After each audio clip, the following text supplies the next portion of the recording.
الحمدللہ رب العالمین والصلاة والسلام علی سید المرسلین اما بعد فاعوذ باللہ من الشیطان الرجیم بسم اللہ الرحمن الرحیم الصلاة والسلام علیک یا رسول اللہ وعلی آلک واصحابک یا حبیب اللہ الصلاة والسلام علیک یا نبی اللہ وعلی آلک واصحابک یا نور اللہ۔ فیضان قرآن کے سلسلے میں حاضر ہیں اور آج سورۃ النحل کی آیت نمبر 98 سے قرآن پاک کا درس سنیں گے۔ اللہ عز و جل ارشاد فرماتا ہے فَإِذَا قَرَأْتَ الْقُرْآنَ فَاسْتَعِذْ بِاللَّهِ مِنَ الشَّيْطَانِ الرَّجِيمِ، تو جب تم قرآن پڑھنے لگو تو شیطان مردود سے اللہ کی پناہ مانگو۔ یہاں اللہ تبارک و تعالی نے تلاوت قرآن سے پہلے تعوذ یعنی اعوذ باللہ شریف پڑھنے کا حکم دیا۔ اس لیے جب بھی قرآن پاک کی تلاوت کرنے لگے تو اس سے پہلے اعوذ باللہ من الشیطان الرجیم یہ پڑھنا سنت مبارکہ ہے۔ اس کے بعد شیطان کا تسلط کن لوگوں پر نہیں ہوتا اللہ تبارک و تعالی نے اسے بیان فرمایا۔ ارشاد فرمایا انہ لیس لہ سلطان علی الذین آمنوا وعلی ربہم یتوکلون، بے شک شیطان ان لوگوں پر کوئی قابو نہیں رکھتا جو ایمان لائے اور وہ اپنے رب ہی پر بھروسہ کرتے ہیں۔ جن کا ایمان کامل ہے اور جن کا اللہ پر توکل مضبوط ہے، شیطان کا بس ان پر نہیں چلتا۔ اسی لیے جو لوگ توکل کے اندر بڑے مضبوط ہوتے ہیں، ان پر زندگی میں کوئی تکلیف آئے، کوئی مصیبت آئے تو اللہ تبارک و تعالی پر ان کا اتنا مضبوط بھروسہ ہوتا ہے کہ شیطان انہیں وسوسے ڈالنے میں کامیاب نہیں ہوتا، اللہ تبارک و تعالی سے نا امید کرنے میں کامیاب نہیں ہوتا۔ جبکہ جن کا ایمان کمزور ہو اور جن کا توکل کمزور ہو، ان پر شیطان قابو پا لیتا ہے، اور بطور خاص وہ لوگ کہ جو ہیں ہی کافر اور جو مشرک ہیں، وہ تو پوری طرح شیطان کے تسلط میں دبے ہوئے۔ اللہ تبارک و تعالی ارشاد فرماتا ہے انما سلطانہ علی الذین یتولونہ والذین ہم بہ مشرکون، شیطان کا قابو تو انہی لوگوں پر ہے جو اس سے دوستی کرتے ہیں اور وہ جو اللہ کے ساتھ شریک ٹھہراتے ہیں۔ جو مشرک ہیں، شیطان کا غلبہ ان لوگوں پہ ہے، اور اسی طرح جو شیطان سے دوستی کرتے ہیں تو شیطان کا جو تسلط چلتا ہے، جو قابو چلتا ہے، جو وسوسے اندازی میں شیطان کامیاب ہوتا ہے، وہ ان لوگوں پر ہوتا ہے۔ اب اس کے بعد اللہ تعالیٰ نے قرآن پاک کی آیات کے ناسخ و منسوخ کے حوالے سے بیان فرمایا۔ ناسخ و منسوخ کا معاملہ کیا ہے کہ اللہ تبارک و تعالی ایک حکم نازل فرماتا ہے، اور اس حکم کے متعلق اللہ تعالیٰ کو تو معلوم ہے کہ یہ حکم کب تک ہے، یعنی یہ 3 سال کے لیے ہے، یہ 5 سال کے لیے ہے، یہ 7 سال کے لیے ہے، لیکن لوگوں کو اس کے بارے میں نہیں بتایا جاتا کہ کتنے عرصے کے لیے یہ حکم دیا گیا۔ پھر جب وہ مدت پوری ہوتی ہے جو اللہ تعالیٰ کے علم میں پہلے سے موجود ہوتی ہے، اس مدت کے پورا ہونے پر اللہ تعالیٰ دوسری آیت نازل فرما دیتے ہیں، دوسرا حکم نازل فرما دیتا ہے۔ اس کے اوپر مشرک یہ اعتراض کرتے تھے اور کفار یہ اعتراض کرتے تھے کہ یہ جو پہلے ایک حکم دینا اور بعد میں اسے بدل دینا، یہ اس بات کی دلیل ہے کہ قرآن اللہ کا کلام نہیں بلکہ نبی کریم صلی اللہ علیہ وآلہ وسلم اسے اپنی طرف سے بناتے ہیں۔ کیونکہ اگر یہ اللہ کا کلام ہوتا تو اس میں تبدیلیاں نہ ہوتی کہ پہلے کوئی حکم دے دیا، بعد میں پتہ چلا نہیں یار یہ تو نہیں دینا چاہیے تھا، اس کے بعد دوسرا دے دیا۔ تو اللہ تبارک و تعالی نے اس کے بارے میں ارشاد فرمایا کہ یہ جو ایک آیت کی جگہ دوسری آیت اللہ تعالی نازل فرما دیتا ہے، پہلے حکم کو منسوخ فرما کے دوسرا حکم بھیج دیتا ہے، یہ اس بات کی دلیل نہیں کہ یہ اللہ کا کلام نہیں ہے۔ کیوں؟ اس لیے کہ یہ اللہ تعالیٰ کی حکمتوں میں سے ایک حکمت ہے۔ اللہ تعالیٰ کو پہلے سے علم ہوتا ہے کہ یہ حکم میں اتنی مدت کے لیے نازل کر رہا ہوں، اور جب وہ مدت پوری ہوتی ہے اللہ تعالیٰ دوسرا حکم نازل کر دیتا ہے۔ تو اللہ تعالیٰ اپنے کاموں کی حکمتوں کو بہتر جانتا ہے، لہذا اس طرح کی بات کو لے کر یہ نہیں کہا جا سکتا کہ معاذ اللہ پہلے اللہ کو علم نہیں تھا، بعد میں اسے پتہ چلا کہ حکم یہ نازل کرنا تھا، یا یہ ہے کہ یہ ناسخ و منسوخ کا معاملہ اس بات کی دلیل ہے کہ قرآن اللہ کا کلام نہیں بلکہ نبی کریم صلی اللہ علیہ وآلہ وسلم کا کلام ہے۔ تو یہ بات درست نہیں، قرآن اللہ ہی کا کلام ہے، اس کا منسوخ آیتیں بھی اللہ کی طرف سے ہیں، ناسخ آیتیں بھی اللہ کی طرف سے ہیں، اور یہ تبدیلی خود اللہ اپنے ارادے سے ہی فرماتا ہے۔ چنانچہ ارشاد فرمایا وَإِذَا بَدَّلْنَا آیَةً مَكَانَ آیَةٍ وَاللَّهُ أَعْلَمُ بِمَا يُنَزِّلُ قَالُوا إِنَّمَا أَنْتَ مُفْتَرٍ بَلْ أَكْثَرُهُمْ لَا يَعْلَمُونَ۔ اور جب ہم ایک آیت کی جگہ دوسری آیت بدل دیں اور اللہ خوب جانتا ہے جو وہ اتارتا ہے، تو کافر کہتے ہیں اے محمد تم خود گھڑ لیتے ہو بلکہ ان میں اکثر جانتے نہیں۔ آیت مبارکہ کا جو آسان الفاظ میں مفہوم ہے وہ یہ ہے کہ اللہ تعالیٰ فرماتا ہے کہ جب ہم ایک آیت کی جگہ دوسری آیت بدل دیں کہ اور حکم نازل فرما دیں،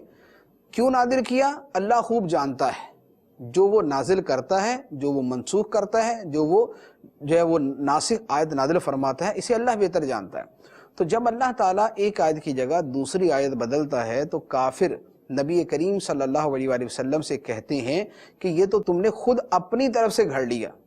یہ تو تم خود اپنے احکام کو تبدیل کر رہے ہو، اللہ کی طرف سے ایسا نہیں ہے۔ تو اللہ تعالیٰ فرماتا ہے کہ ان کافروں میں سے اکثر لوگ یہ ناسخ و منسوخ کرنے کے فوائد نہیں جانتے،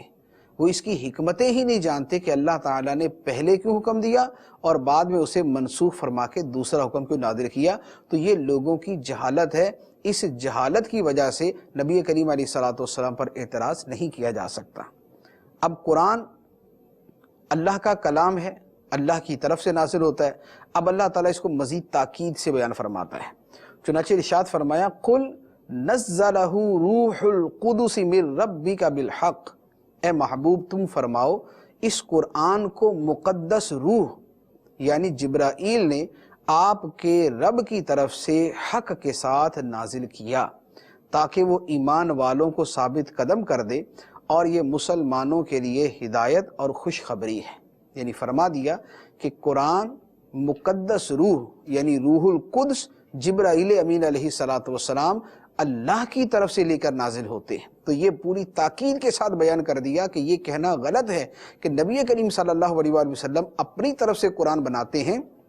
بلکہ یہ قرآن اللہ کی طرف سے ہے جسے جبرائیل امین علیہ السلام جیسا مقدس فرشتہ لے کر نازل ہوتا ہے۔ اب اس کے بعد کافروں کا ایک اور اعتراض تھا، اللہ تعالیٰ نے اس اعتراض کا رد کیا۔ نبی کریم علیہ السلام کے زمانے میں ایک عیسائی تھا، لوہار کا وہ کام کرتا تھا۔ وہ عیسائی نبی کریم علیہ السلام کی باتوں کو بڑی توجہ سے سنتا تھا، تو چونکہ وہ توجہ سے سنتا تھا اس لیے سرکار علیہ السلام کبھی کبھار اس کے پاس تشریف لے جاتے تھے اور اس کے پاس جا کے بیٹھ جاتے تھے۔ تو وہ شخص جو تھا وہ انجیل کو بھی تھوڑا بہت جانتا تھا، جو عیسائی تھا وہ انجیل کو بھی جانتا تھا۔ کفار نے ایک پورے کا پورا جو ہے ایک اپنی طرف سے ایک سازش گھڑ لی اور اپنی طرف سے ایک جو ہے وہ ایک پورے کا پورا پلان بنا لیا کہ بھئی نبی کریم علیہ السلام جو قرآن ہم لوگوں کو سناتے ہیں یہ اصل میں اس عیسائی لوہار سے سیکھ کر ہمیں سناتے ہیں۔ تو چونکہ یہ ان کا اعتراض تھا تو اللہ تبارک و تعالی نے اس اعتراض کا رد کیا، ارشاد فرمایا اور بے شک ہم جانتے ہیں کہ وہ کافر کہتے ہیں اس نبی کو ایک آدمی سکھاتا ہے، جس آدمی کی طرف یہ منسوب کرتے ہیں اس کی زبان تو عجمی ہے اور یہ قرآن روشن عربی زبان میں ہے۔ اللہ تعالیٰ نے کیا جواب دیا؟ ارشاد فرمایا کہ جس عیسائی کے بارے میں کافر یہ کہہ رہے ہیں کہ وہ عیسائی نبی کریم علیہ السلام کو قرآن سکھاتا ہے، وہ عیسائی تو عربی ہے ہی نہیں، وہ تو روم کا رہنے والا ہے۔ اب روم کا رہنے والا ہے تو اس کی تو عربی اپنی اتنی اچھی نہیں ہے، تو قرآن جیسی عربی وہ کہاں سے بنا لے گا؟ تو اللہ تعالیٰ فرماتا ہے کہ قرآن تو روشن عربی زبان ہے،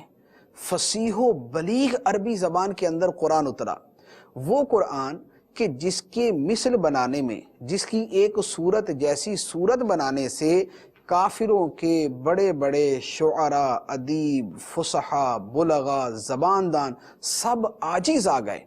ایسا قرآن کیا کوئی عجمی آدمی سکھا سکتا ہے جس کی اپنی زبان بھی عربی نہیں؟ اگر تم یہ کہتے ہو کہ اس عجمی نے نبی کریم علیہ السلام کو قرآن سکھا دیا تو پھر اس کا مطلب یہ ہوا کہ انسان جو ہے وہ قرآن جیسا کلام بنا سکتا ہے۔ تو اگر تم یہ کہتے ہو تو پھر بنا کے دکھا دو۔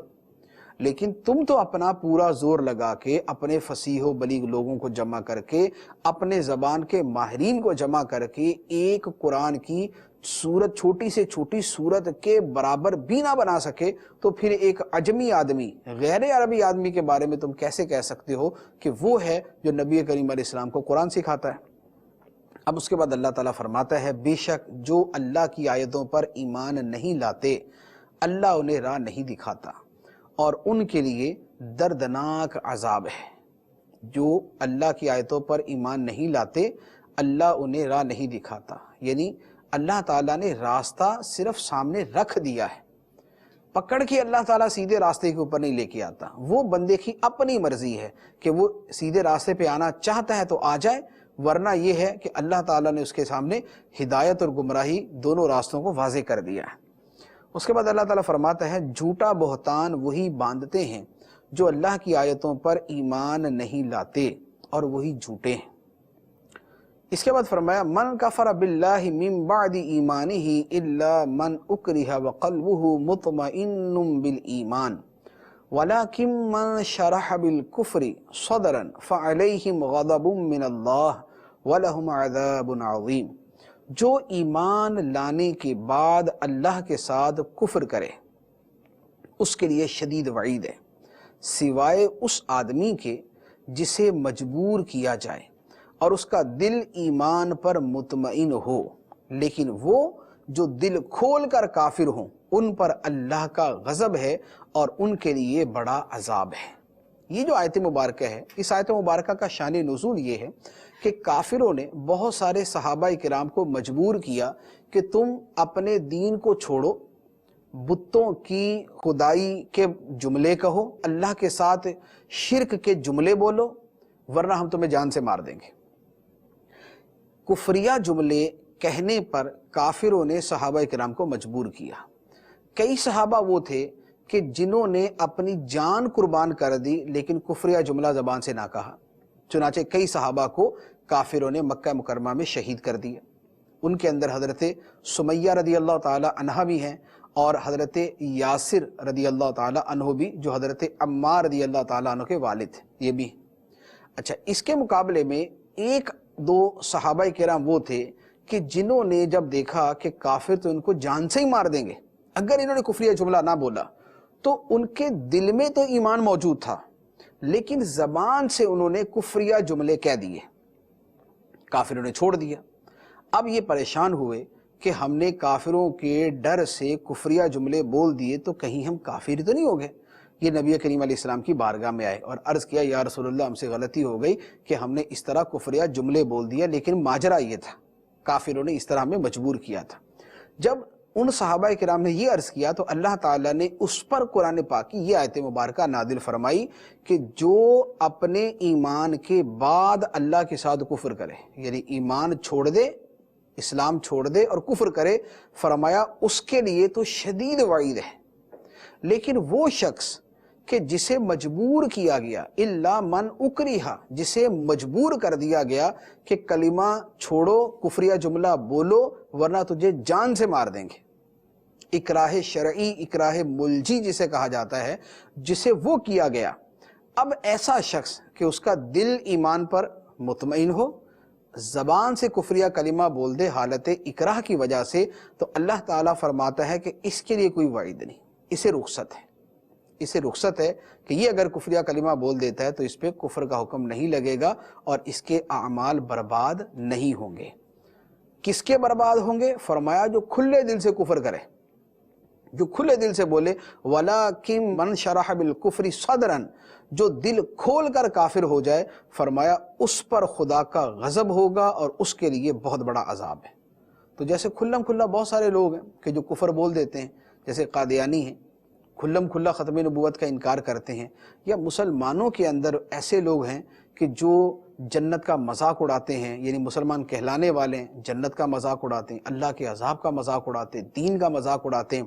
دینی قطعی شعائر کا مذاق اڑاتے ہیں، ضروریات دین کا واضح طور پہ انکار کر دیتے ہیں، خواہ وہ مذاق کے اندر کرتے ہیں، وہ ہنسی مذاق میں کرتے ہیں، وہ جو ہے وہ واقعی دین سے بیزار ہو کے اس طرح کرتے ہیں۔ یہ وہ ہیں کہ جن کے اوپر صادق آتا ہے کہ انہوں نے کھلے دل سے کفر کیا، دل کھول کر یہ کافر ہوئے، تو یہ وہ لوگ ہیں جن پہ اللہ کا غضب اور جن کے لیے بہت بڑا عذاب ہے۔ اب اللہ تعالیٰ فرماتا ہے کہ یہ جو عذاب بیان کیا گیا کہ اللہ کا غضب ہے، بہت بڑا عذاب ہے، کس کے لیے؟ فرمایا کہ یہ اس کے لیے ہے، یہ عذاب اس لیے ہے کہ انہوں نے آخرت کی بجائے دنیا کی زندگی کو پسند کر لیا، اور اس لیے کہ اللہ کافروں کو ہدایت نہیں دیتا۔ دو باتیں فرمائیں کہ کافروں کے لیے جو اللہ کا عذاب ہے وہ اس لیے ہے کہ انہوں نے آخرت کی بجائے دنیا کو پسند کر لیا، آخرت کو اصلاً فراموش کر دیا، اصلاً چھوڑ دیا، کسی طرح بھی اس کو انہوں نے قبول نہ کیا، اور دنیا ہی کو اپنا سارا کچھ انہوں نے تسلیم کر لیا۔ اور دوسری بات یہ ہے کہ اللہ تعالیٰ کافروں کو ہدایت نہیں دیتا، یعنی جو جان بوجھ کے سمجھ بوجھ کے باوجود بھی جو دین قبول کرنے نہیں آتے، حق قبول کرنے کی طرف نہیں آتے، کفر پہ ڈٹے رہتے ہیں، تو اللہ تعالیٰ ایسے کافروں کو ہدایت نہیں دیتا۔ ہدایت اس کو ملتی ہے جو خود بھی تھوڑا سا ماننے کی طرف آئے، جو خود بھی تھوڑا سا حق قبول کرنے کی طرف آئے۔ تو فرمایا کہ اولئک الذین طبع اللہ علی قلوبہم وسمعہم وابصارہم واولئک هم الغافلون، یہی وہ لوگ ہیں جن کے دلوں اور کان اور آنکھوں پر اللہ نے مہر لگا دی ہے، اور یہی غافل ہیں۔ حقیقت میں یہ لوگ آخرت میں برباد ہونے والے ہیں، حقیقت میں یہ لوگ آخرت میں برباد ہونے والے ہیں۔ اب اس کے بعد وہ لوگ کہ جنہوں نے جو پہلے کافر تھے لیکن بعد میں مسلمان ہو گئے، پہلے کفر کے فتنے میں مبتلا ہوئے لیکن بعد میں مسلمان ہو گئے، پھر اللہ کی راہ میں ہجرت کی، اللہ کی رضامندی کے کاموں میں لگ گئے، ان کا صلہ کیا ہے؟ اللہ تعالیٰ اس کو بیان فرماتا ہے۔ اچھا، اسی طرح کچھ وہ لوگ کہ جنہوں نے اسلام قبول کیا اور آزمائشیں اٹھائیں، مصیبتوں میں مبتلا ہوئے، اور ان مصیبتوں کے بعد انہوں نے ہجرت کر لی اللہ کی راہ میں، اللہ کی خاطر، اللہ کی رضا کی خاطر، اور انہوں نے جہاد کیا، صبر کیا، تو ان کا صلہ کیا ہے؟ اللہ تعالیٰ نے اسے بیان فرمایا۔ فرمایا ثم ان ربک للذین ہاجروا من بعد ما فتنوا ثم جاہدوا وصبروا ان ربک من بعدها لغفور الرحیم، پھر بے شک تمہارا رب ان لوگوں کے لیے بخشنے والا مہربان ہے جنہوں نے تکلیفیں دیے جانے کے بعد اپنے گھر بار چھوڑ دیے، پھر انہوں نے جہاد کیا اور صبر کیا، بے شک تمہارا رب اس کے بعد ضرور بخشنے والا مہربان ہے۔ تو جنہوں نے صبر کیا، ہجرت کی، اللہ کی رضا پہ راضی رہے، اللہ تعالیٰ انہیں بخشنے والا مہربان ہے۔ اس آیت مبارکہ کی تفسیر جو شروع میں نے بیان کیا، اس میں میں نے دو چیزیں بیان کی تھی کہ جو فتنہ کفر میں مبتلا ہونے کے بعد مسلمان ہو گئے، کہ پہلے کافر تھے مسلمان ہوئے، پھر ہجرت کی، جہاد کیا، صبر کیا، اور دوسرا معنی یہ بیان کیا تھا کہ جنہیں اسلام قبول کرنے کے بعد آزمایا گیا، تکلیفیں پہنچی، پھر انہوں نے ہجرت کی، جہاد کیا، صبر کیا۔ یہ جو دو طرح کے ترجمے یا دو طرح کی تفسیریں میں نے عرض کی ہیں، یہ اصل میں آیت مبارکہ کے یہ جو الفاظ ہیں من بعد ما فتنوا، تو یہ من بعد ما فتنوا جو ہے، اس لفظ کی تفسیر کے اندر اصل میں مفسرین کا اختلاف ہے، تو اس اختلاف کے پیش نظر یہ دونوں ترجمے میں نے عرض کیے ہیں۔ اب اس کے بعد اللہ تعالیٰ فرماتا ہے، قیامت کا منظر بیان کیا، ارشاد فرمایا یاد کرو جس دن ہر جان اپنی طرف سے جھگڑتی ہوئی آئے گی اور ہر جان کو اس کا عمل پورا دیا جائے گا اور ان پر ظلم نہ ہوگا۔ یعنی قیامت کے دن ہر جان اپنی طرف سے جھگڑے گی، کوئی یہ نہیں بولے گا کہ یا اللہ اس کا بھی ذرا حساب کتاب دیکھ، مجھ سے پہلے اس کو دیکھ لو، ایسا کوئی نہیں بولے گا۔ ہر بندہ اپنی جان کی طرف سے جھگڑ رہا ہوگا کہ میری کسی طریقے سے بخشش ہو جائے، تو فرمایا کہ ہر جان کو اس کے عمل کا پورا بدلہ دیا جائے گا، ظلم نہیں ہوگا۔ ایسا نہیں ہوگا کہ ایک بندے نے گناہ نہیں کیا اور گناہ اس پہ ڈال دیا جائے، اور ایسا نہیں ہوگا کہ بندے نے صحیح طریقے سے نیکی کی اور اللہ تعالیٰ اس کو اجر نہ عطا فرمائے، نہیں، جس نے نیکی کی ہوگی، اور نیکی کی شرائط کو پورا کیا ہوگا، اللہ تعالیٰ اسے اجر عطا فرمائے گا، بلکہ فضل کے ساتھ اجر عطا فرمائے۔ اور جس نے گناہ کیا ہوگا اللہ تعالیٰ رحم فرمائے گا تو بخش دے گا، لیکن اگر سزا دے گا تو یہ نہیں ہوگا کہ ایک گناہ کیا تو اللہ تعالیٰ اسے 10 گناہ کی سزا دے دے، اللہ تعالیٰ بندے کو اتنی ہی سزا دے گا جتنا اس نے گناہ کیا ہوگا۔ اب اس کے بعد اللہ تعالیٰ نے ایک بستی کی مثال بیان فرمائی کہ اس بستی کو اللہ تعالیٰ نے ہر طرح کا رزق، ہر طرح کا امن و سکون عطا فرمایا، لیکن وہ پھر بھی اللہ تعالیٰ کی نعمتوں کی منکر ہوئی، ناشکری کی، اللہ تعالیٰ کی نعمتوں کے ساتھ ناشکری کی، تو اس کا نتیجہ یہ ہوا کہ اللہ تعالیٰ نے اس بستی کو تکلیفوں میں، بھوک میں اور خوف کے اندر مبتلا کر دیا۔ یہ بستی کون سی ہے؟ علماء نے 2 قول بیان کیے ہیں۔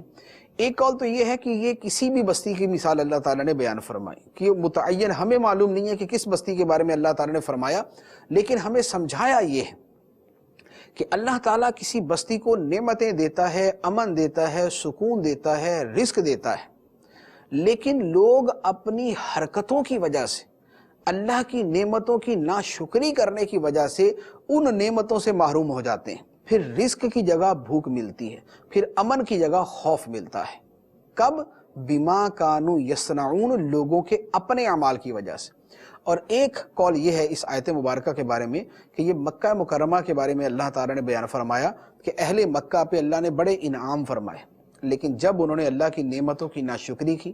نبی کریم صلی اللہ علیہ وآلہ وسلم کو تسلیم کرنے سے انکار کیا، آپ کی غلامی میں آنے سے انکار کر دیا، تو اللہ تعالیٰ نے پھر قحط کی مصیبت ان میں مسلط کی۔ قحط میں وہ مبتلا ہوئے اور اتنا برے طریقے سے مبتلا ہوئے کہ مردار تک کھا گئے، مردہ جانوروں تک کو کھا گئے، اور اس عذاب کا مزہ انہوں نے اس لیے چکھا کہ اللہ کی نعمتوں کی ناشکری کی۔ تو ہمارے لیے جو اس میں درس ہے وہ میں آخر میں دوبارہ عرض کروں گا۔ اللہ تعالیٰ فرماتا ہے وَضَرَبَ اللَّهُ مَثَلًا قَرْيَةً كَانَتْ آمِنَةً مُطْمَئِنَّةً يَأْتِيهَا رِزْقُهَا رَغَدًا مِّن كُلِّ مَكَانٍ فَكَفَرَتْ بِأَنْعُمِ اللَّهِ فَأَذَاقَهَا اللَّهُ لِبَاسَ الْجُوعِ وَالْخَوْفِ بِمَا كَانُوا يَصْنَعُونَ۔ اور اللہ نے ایک بستی کی مثال بیان فرمائی جو امن و اطمینان والی تھی، ہر طرف سے اس کے پاس اس کا رزق کثرت سے آتا تھا، تو وہاں کے رہنے والے اللہ کی نعمتوں کی ناشکری کرنے لگے، تو اللہ نے ان کے اعمال کے بدلے میں انہیں بھوک اور خوف کے لباس کا مزہ چکھایا۔ بستی تھی امن والی، اطمینان والی، رزق بہت زیادہ تھا، لیکن کیا ہوا؟ نافرمانیاں کر کے اللہ کی نعمتوں کی ناشکری کی، تو اللہ نے ان کے اعمال کے بدلے انہیں بھوک اور خوف کے لباس کا مزہ چکھایا۔ بھوک میں بھی، رزق کی کمی کا بھی شکار ہوئے، اور خوف کا لباس بھی ان کے اوپر چڑھ گیا۔ خوف کا لباس کیا؟ جیسے لباس پورے بدن کے اوپر ہوتا ہے، اسی طرح خوف پورے بدن پہ سوار ہو گیا، اور لباس جیسے آدمی کے ساتھ 24 گھنٹے رہتا ہے، اسی طرح خوف ان کے ساتھ 24 گھنٹے رہنا شروع ہو گیا۔ یہ آیت مبارکہ جس بھی بستی کے بارے میں ہے، لیکن ہمیں تھوڑا سا اپنے احوال کے اوپر غور کرنا چاہیے کہ کہیں ہم جہاں رہتے ہیں وہاں پر بھی تو ایسا ہی ماجرا نہیں ہوا کہ پہلے وہ بستی، وہ علاقہ امن و سکون والا تھا، رزق بڑی کثرت کے ساتھ تھا، لوگ اطمینان کی زندگی گزار رہے تھے،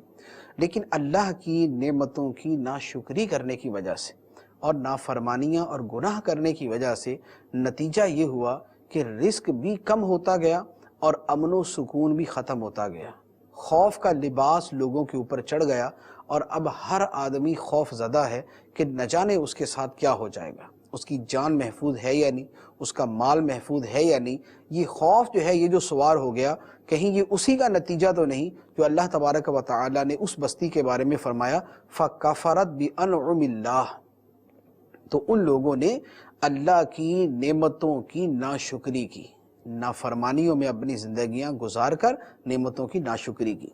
اب اس کے بعد اللہ تعالیٰ ارشاد فرماتا ہے وَلَقَدْ جَاءَهُمْ رَسُولٌ مِّنْهُمْ فَكَذَّبُوهُ فَأَخَذَهُمُ الْعَذَابُ وَهُمْ ظَالِمُونَ، اور بے شک ان کے پاس انہی میں سے ایک عظیم رسول تشریف لایا، تو انہوں نے اسے جھٹلایا،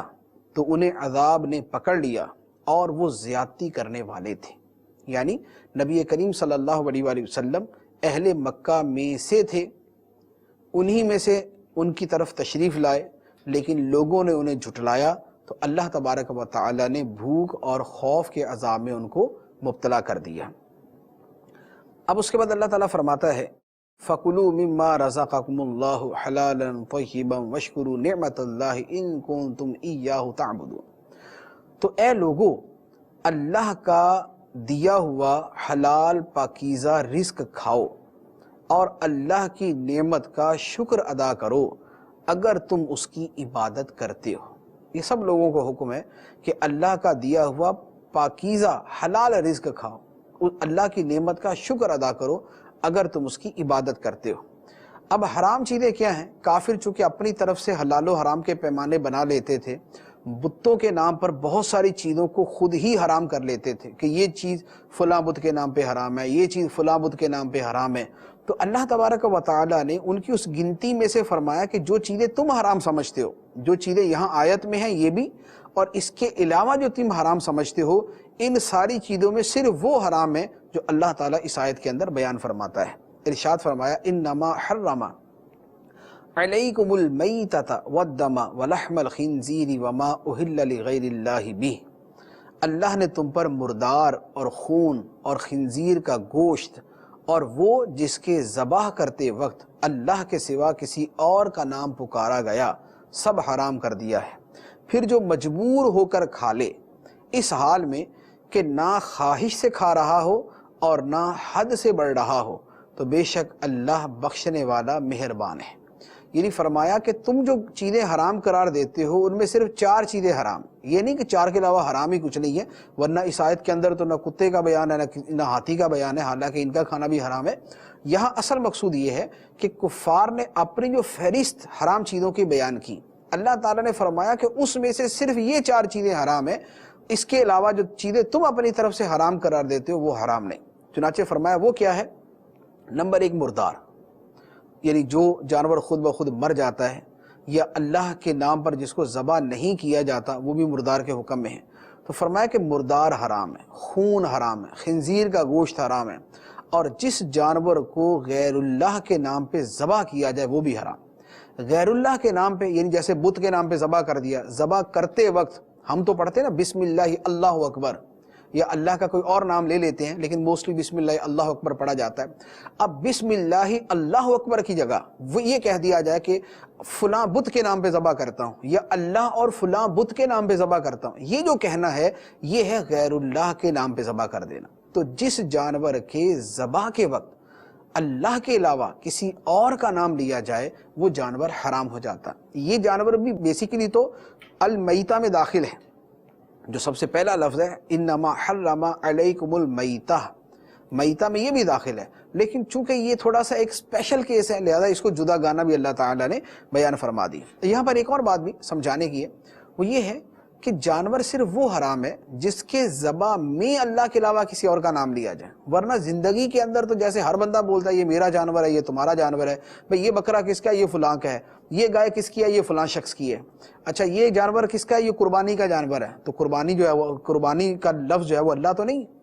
یہ قربانی کا جانور ہے، یہ ولیمے کا گوشت ہے، تو یہ ولیمے کا بکرا ہے، یہ ولیمے کے لیے گائے لی ہے۔ تو یہ جو زندگی میں نام بولے جاتے ہیں اس کی وجہ سے جانور پر کوئی فرق نہیں پڑتا۔ اصل معاملہ ہے جب ذبح کیا جائے تو ذبح کے وقت اللہ کے علاوہ کسی اور کا نام لیا جائے۔ اب اسی تفصیل سے یہ بھی سمجھ رہے ہیں کہ اب زندگی کے اندر ایک جیسے بکرا ہے،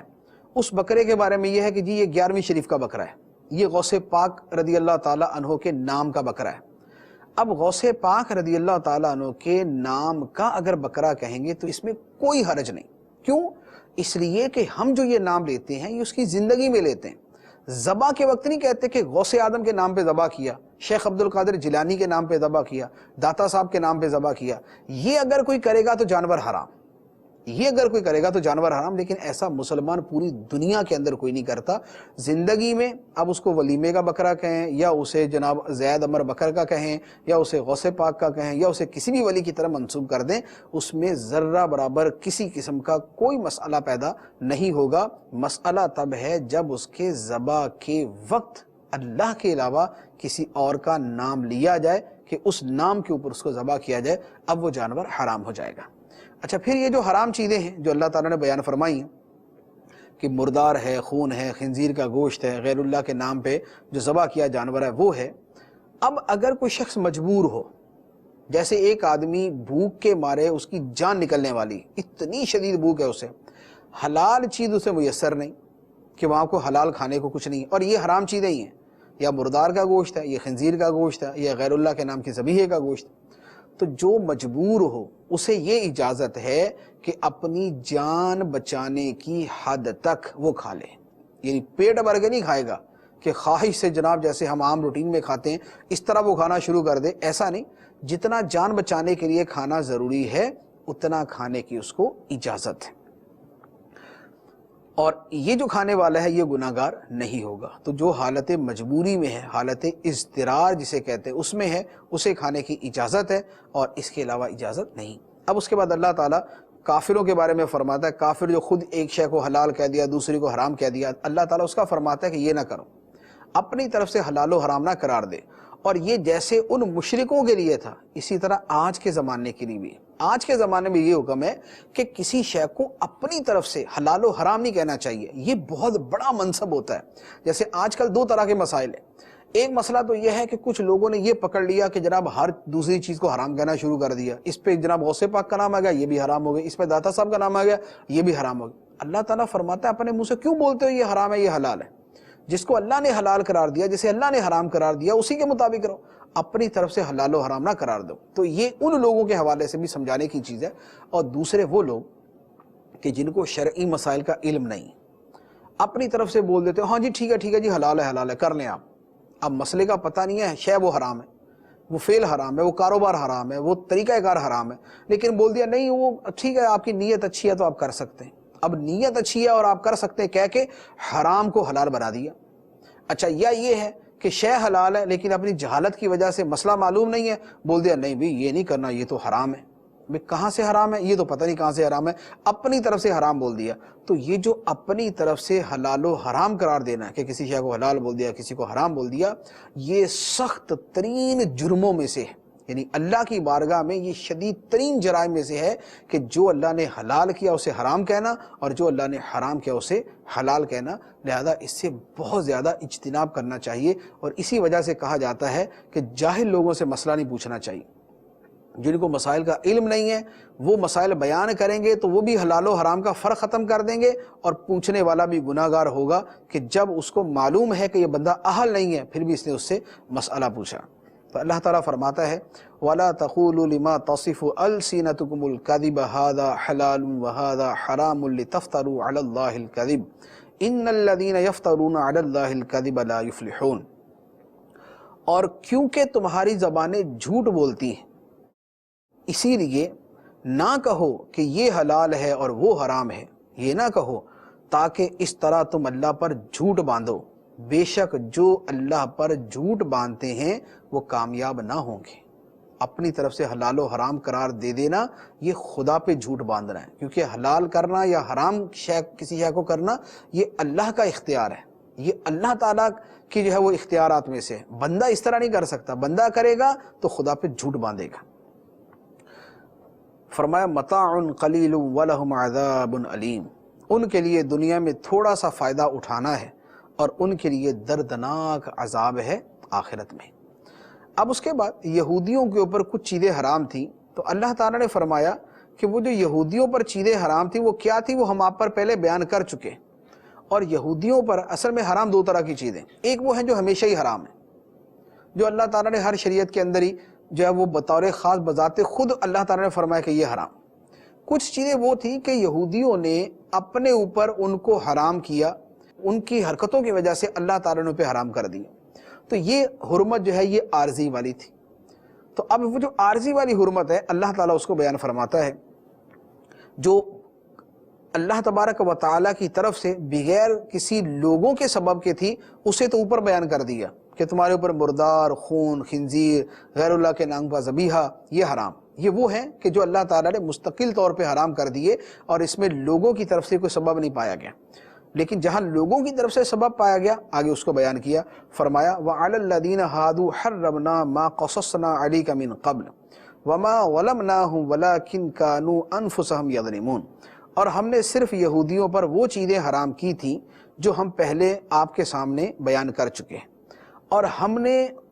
ان یہودیوں پر ظلم نہیں کیا، لیکن وہ خود ہی اپنی جانوں پر ظلم کرتے تھے۔ ہم نے ظلم نہیں کیا، انہوں نے حرام کاموں کا ارتکاب کر کے خود اپنی جانوں پہ ظلم کیا۔ لیکن اس کے باوجود اللہ تعالیٰ فرماتا ہے کہ جو نادانی سے گناہ کر بیٹھے پھر توبہ کرے تو اللہ تعالیٰ اسے معاف کرنے والا ہے۔ چنانچہ فرمایا، پھر بے شک تمہارا رب ان لوگوں کے لیے غفور الرحیم ہے جو نادانی سے برائی کر بیٹھیں پھر اس کے بعد توبہ کریں اور اپنی اصلاح کر لیں۔ بے شک تمہارا رب اس توبہ کے بعد ضرور بخشنے والا مہربان ہے۔ جو نادانی سے گناہ کر بیٹھے پھر اس کے بعد وہ توبہ کرے، اپنی اصلاح کر لے تو اللہ تعالیٰ اسے بخشنے والا ہے۔ اب اس کے بعد ابراہیم علیہ السلام کا ذکر کیا، کیونکہ اہل مکہ اور اہل عرب ابراہیم علیہ السلام کو مانتے تھے، تو اللہ تعالیٰ نے ان کی مثال جو ہے وہ بیان فرما دی کہ اے لوگو، تم شرک کرتے ہو لیکن جس عظیم ہستی کو مانتے ہو ابراہیم علیہ السلام کو، وہ تو مشرک نہ تھے، وہ تو شرک سے بہت دور تھے، وہ تو اللہ کے فرما بردار تھے۔ تو فرمایا، ان ابراہیم کان امتا قانتا للہ حنیفا ولم یک من المشرکین، بے شک ابراہیم تمام اچھی خصلتوں کے مالک، ایک پیشوا، اللہ کے فرما بردار اور ہر باطل سے جدا تھے، اور وہ مشرک نہ تھے۔ شاکرا لانعمہ اجتباہ وہداہ الی صراط مستقیم، اس کے احسانات پر، ابراہیم اللہ کے احسانات پر شکر کرنے والے تھے، اللہ نے اسے چن لیا اور اسے سیدھے راستے کی طرف ہدایت دی، اور ہم نے ابراہیم کو دنیا میں بھلائی دی، اور بے شک وہ آخرت میں قرب والے بندوں میں سے ہوگا۔ پھر ہم نے اے محبوب آپ کی طرف وحی بھیجی کہ آپ بھی دین ابراہیمی کی پیروی کریں جو ہر باطل سے جدا تھے اور وہ مشرک نہ تھے۔ یہ حضرت ابراہیم علیہ السلام کا اور یہ سارا بیان ہو گیا۔ اب اس کے بعد اللہ تعالیٰ ارشاد فرماتا ہے، یہودیوں کے اوپر اللہ تعالیٰ نے ہفتے والے دن جو شکار کرنا جو ہے یہ حرام قرار دیا تھا، یہاں پر اس کا بیان کیا گیا۔ ہفتے والے دن تعظیم کا حکم تھا، عبادت کا حکم تھا، شکار کرنا حرام تھا، تو اللہ تعالیٰ نے اس کا بیان فرمایا۔ انما جعل السبت علی الذین اختلفوا فیہ وان ربک لیحکم بینہم یوم القیامۃ فیما کانوا فیہ یختلفون، ہفتہ کے دن کی تعظیم صرف انہی لوگوں پر فرض کی گئی تھی جنہوں نے اس دن کے بارے میں اختلاف کیا، اور بے شک تمہارا رب قیامت کے دن ان کے درمیان اس بات کا فیصلہ کر دے گا جس میں وہ اختلاف کرتے تھے۔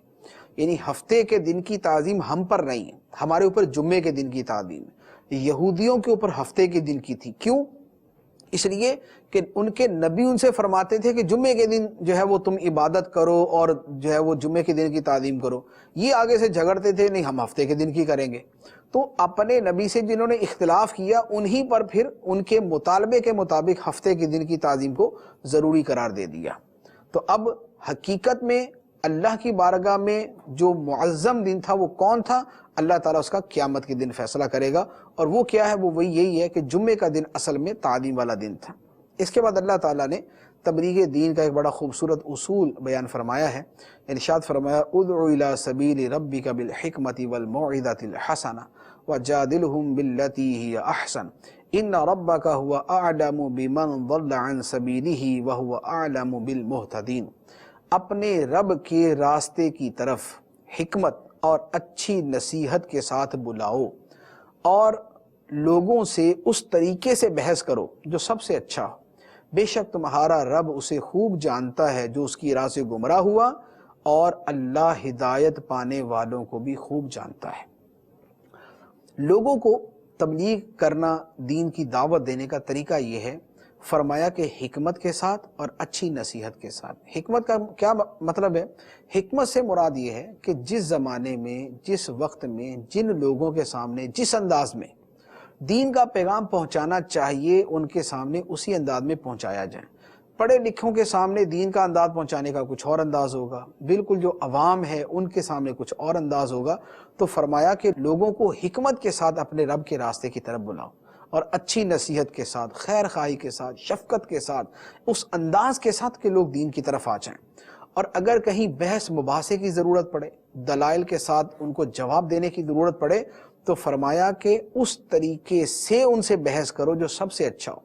یہ نہیں ہوتا کہ بحث کرنی ہے تو دوسرے کا گریبان ہی پکڑ لینا ہے، یا دوسرے کا گریبان پھاڑ ہی دینا ہے، یا دوسروں کو مار دھاڑی شروع کر دینی۔ فرمایا یہ نہیں، دوسرے سے بحث کرو دلائل کے ساتھ، تو جو سب سے بہترین انداز ہو اس انداز کے ساتھ لوگوں کے ساتھ بحث و مباحثہ کیا کرو۔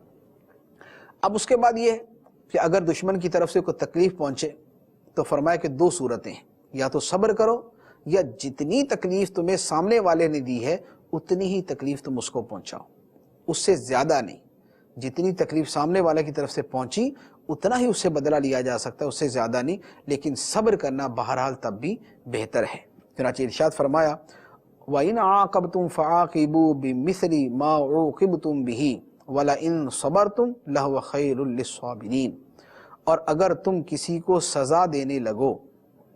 تو ایسی ہی سزا دو جیسی تمہیں تکلیف پہنچائی گئی ہو، اور اگر تم صبر کرو تو بے شک صبر کرنے والوں کے لیے صبر سب سے بہتر ہے۔ صبر سب سے بہتر ہے، لیکن اگر سزا دینی ہو تو جیسی تکلیف تمہیں پہنچائی گئی ویسی ہی تکلیف پہنچا کے تم بدلہ لے سکتے ہو۔ اب بطور خاص یہاں تو بالکل عام لوگوں کو حکم تھا، اب نبی کریم صلی اللہ علیہ وآلہ وسلم کو بطور خاص فرمایا وَاصْبِرْ وَمَا صَبْرُكَ إِلَّا بِاللَّهِ، اور اے محبوب تم صبر کرو اور تمہارا صبر اللہ ہی کی خاص توفیق سے ہے، اور ان لوگوں کا غم نہ کھاؤ اور ان کی سازشوں سے دل تنگ نہ ہو۔ یعنی نبی کریم علیہ الصلوۃ والسلام کو فرمایا کہ آپ لوگوں کے ایمان نہ لانے پر غم نہ کھایا کریں، اور لوگ آپ کے خلاف سازشیں کرتے ہیں تو فرمایا کہ آپ دل تنگ نہ ہو، ہم آپ کے ساتھ ہیں۔ اگر لوگ آپ کے خلاف سازشیں کرتے ہیں، کفار آپ کے خلاف منصوبے بناتے ہیں، تو کیا ہوا؟ جب اللہ آپ کے ساتھ ہے تو دشمن کی کوئی سازش اور کوئی داؤ جو ہے وہ آپ کو تکلیف نہیں پہنچا سکتا۔ اس کے بعد آخری آیت میں اللہ تعالیٰ ارشاد فرماتا ہے ان اللہ مع الذین اتقوا والذین هم محسنون، بے شک اللہ ان لوگوں کے ساتھ ہے جو تقوی اختیار کرتے ہیں اور وہ جو نیکیاں کرنے والے ہیں۔ جو نیک لوگ ہیں، نیکیوں سے محبت کرتے ہیں، نیکیوں میں رغبت رکھتے ہیں، نیکیاں کرنے کے عامل ہیں، اور اس کے ساتھ اللہ سے ڈرنے والے ہیں، تو فرمایا کہ اللہ تعالیٰ ان لوگوں کے ساتھ ہے۔ اللہ تبارک و تعالی ہمیں اپنے انہی مقبول بندوں میں شامل فرمائے جن کو اللہ تعالیٰ کی معیت اور اللہ تعالیٰ کی محبت نصیب ہے۔ آمین بجاہ النبی الامین صلی اللہ تعالی علیہ وآلہ وسلم۔ نبی کریم علیہ السلام